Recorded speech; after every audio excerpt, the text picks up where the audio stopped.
Goota gitan qabne seenaa gaarii dalaguun jaalala si badhaasti onnee lammii keetii keessa si qubsiisti kaniif kannee ifaajee hojjete hojii boonsaa yoomillee isa faanaa jira ummanni isaa gaafa qabsoon teenya bibiliixee cimtee qeerroon bookkistee bakkayyuu ol kaate tinnisee duubarraa duree tahee cimsee fuulduratti oofaa ture onnachiisee dhugaa qabna tokkummaan falmanna tarsiimoon masakamnee naamusaan sossoona shakkiin qabaatinaa nimoona ninjifanna jechuun hamilchiisee abdii itti horee jajjabeessaa ture qeerroodhaa fi qarree dhugaa hin haalinaa dhugaan hin haalamu namni akka isaa yoomiyyuun argamu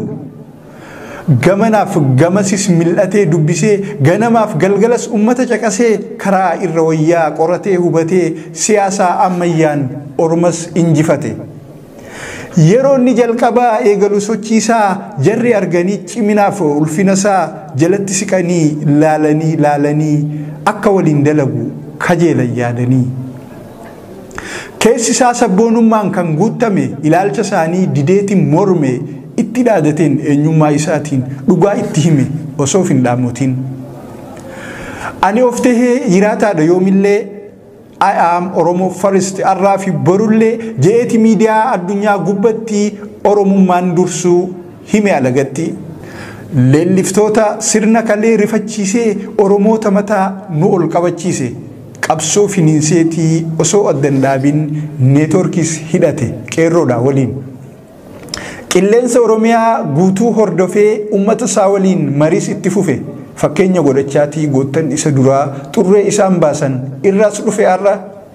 maladawaan qeerroo agarsiisaan daandii saaxil baasaan shiraa kan dhoysine badii